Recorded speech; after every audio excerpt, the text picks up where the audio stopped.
시청자 여러분 안녕하십니까, 이영풍TV입니다. 이준석 개혁신당 대표가 해병대 최상병 특검에 대해서 공식 입장을 밝혔어요. 뭐라고 했느냐, 윤석열 대통령이 거부권을 행사하지 마라, 그리고 거부권을 행사해서 다시 국회로 돌아오면 제 의결에 찬성해서 특검법을 통과시키겠다, 이렇게 이야기했습니다. 그리고 윤석열 대통령에 대한 또 아주 의미심장한 어떤 뉘앙스의 발언도 했는데, 오늘 그 발언 제가 좀 전해드릴게요. 오늘 최고위원회의, 즉 개혁신당의 이준석 당 있잖아요. 개혁신당의 최고위원회 회의에서 나온 말입니다. 최상병 특검법 수용을 촉구하면서 대통령실은 입법부를 존중하지 않고 바로 거부권 행사를 운운하고 있다, 이렇게 말하면서 박근혜 전 대통령이 거부권을 써서 특검법을 막아 세웠다면 특검수사팀장 윤석열은 없었을 것이고 대통령 윤석열도 탄생할 수 없었다. 상당히 감정이 실린 발언 같은데요. 그리고 또 이렇게 표현했습니다. 대통령의 아집 때문에 아들의 이름이 정치면에서 불리는 것을 보는 최상병 부모의 마음을 조금이라도 헤아린다면 거부권이라는 이 세 글자가 이 사태를 장기화하고 부모의 마음을 다치지 않도록 해달라, 이렇게 촉구를 했습니다. 그리고 또 국민의힘 국회의원한테도 호소한다면서 이런 이야기를 했어요. 사실 국민의힘 국회의원 중에 이번 그 최상병 특검법이 통과될 때 유일하게 김웅 의원이 혼자 남아서 찬성표를 던졌잖아요. 이게 왜냐하면 이 특검법 통과 1차 투표에는 그 찬반을 누가 했는지 그 보드에 드러납니다, 이름이. 근데 이제 2차로 돌아오면은 이게 이제 무기명으로 되거든요. 자, 그래서 김웅 국민의힘 의원을 딱 지목하면서 우리는 머릿속에서 독립운동하는 사람을 독립유공자로 기리지 않는다. 김웅처럼 액션을 해라, 이 말이죠. 네. 그리고 국민의힘의 양심 있는 의원 여러분, 21대 국회에서 이걸 결자 해지해달라, 이렇게 말했습니다. 그리고 이게 이제 대통령이 이 최상병 특검법을 거부권을 행사할 수 있잖아요. 거부권을 행사해서 만약 특검법이 다시 국회로 돌아와서 재의결이 이루어진다면 개혁신당, 이준석 개혁신당은 당론으로 이 특검법을 찬성해서 통과시키겠다. 이게 공식 입장이다, 이렇게 말했습니다. 그러면서 이번에 특검표 표결에 찬성했던 김웅 국민의힘 의원의 용기에 대해서 다시 한번 놀랬고, 대통령이 거부권을 행사해서 다시 국회로 돌아왔을 때 재의결할 때는 무기명 투표를 하니까 누가 찬성했는지 반대했는지 알 수 없게 돼 있는 봐요. 무기명 투표를 하니까 좀 더 많은 국민의힘 의원들이 용기를 낼 수 있을 것이라고 생각한다, 이렇게 밝혔습니다. 그리고 윤 대통령에도 특검법에 거부권을 쓸 것이라면 빨리 써라, 신속하게 쓸 것을 권유한다. 참 그 발언이 상당히 귀에 거슬리는 내용들이 많습니다. 자, 그런데 이 발언이 저는 중요하다고 생각해요. 이 발언이 마지막 부분인데, 거부권 행사 여부를 길게 끄는 것이 오히려 부담이 될 것이다. 왜냐하면 그 기간 동안 여론이 대통령과 국민의힘 의원들에게 좀 더 불리하게 형성될 것이기 때문이다, 이런 말을 했어요. 자, 이 말은 뭔가요, 여러분?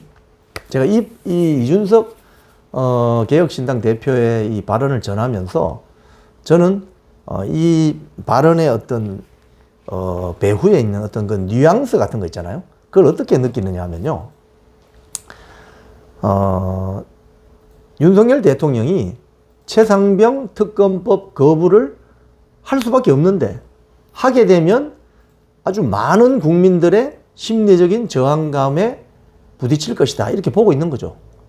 제가 수차례 말씀드렸지만 군 내에서 병사, 장교 말고 더구나 병사가 사망하는 사건은 모든 국민들의 관심을 끌게 되고 그게 마치 나의 일처럼 느끼게 되는 아주 휘발성이 강한, 폭발성이 강한 사건이 됩니다. 저도 마찬가지지만 여러분도, 이 시청자 여러분도 자녀들이 군대 안 간 사람 있습니까? 또는 조카가 군대 안 간 사람 있습니까? 손자가 군대 안 간 사람 있습니까? 다 가잖아요. 대한민국의 절반은 남자니까. 그렇기 때문에 군 내에서 사망 사건이 난 것은 전 국민적인 어떤 불쾌감, 불안감, 어떻게 보면 답답함, 안타까움을 불러일으키는 그런 사건이면은 틀림이 없습니다. 자, 그렇기 때문에 이준석 개혁신당 대표가 은근슬쩍 뉘앙스를 흘리는 것은 이거 대통령이 거부권을 행사해서 다시 국회로 돌아오면 국민의힘 내부에서도 무기명 투표를 해서 더 나올 수 있다. 200개 이상 나온다. 그러면 대통령의 거부권이 무효화될 수 있거나 아니면 국민들이 집단적으로 반발해서 탄핵으로 갈 수도 있다. 이런 생각을 하지 않나.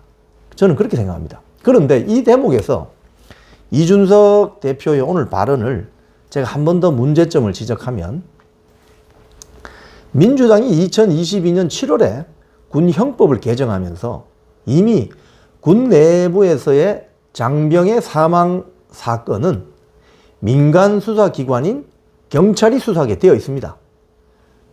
군 헌병대가 이제는 못합니다. 법이 바뀌었어요. 옛날 헌병대, 군사경찰이 못하게 되어 있습니다. 근데 그 박정훈 대령이라는 사람이 수사단장이 자기가 조사 같은 수사를 해서 그걸 내용을 경찰로 넘기고 이렇게 했거든요.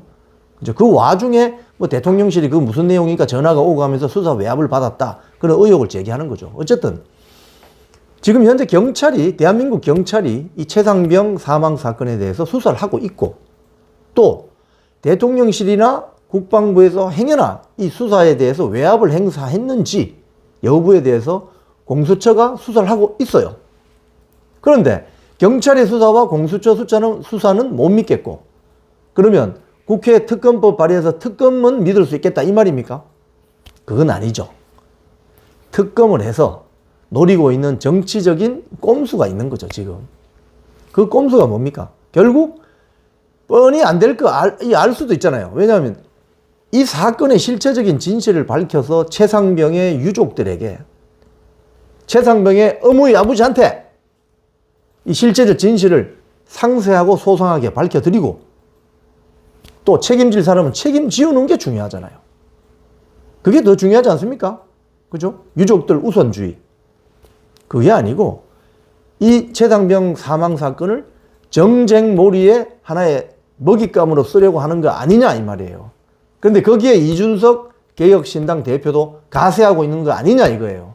물론 대통령에 대한 섭섭함, 아쉬움 또는 반감이 있을 수 있죠. 하지만 공당의 대표는 그런 사사로운 개인적인 원한이나 감정으로 공무를 처리하면 안 되는 것입니다. 그렇기 때문에 이준석 개혁신당 대표도 경찰의 수사나 공수처 수사 결과를 차분하게 지켜보면서 이 특검법에 대해서는 정말 현명한 대처를 해야 된다고 생각합니다. 지금까지 이영풍TV였습니다.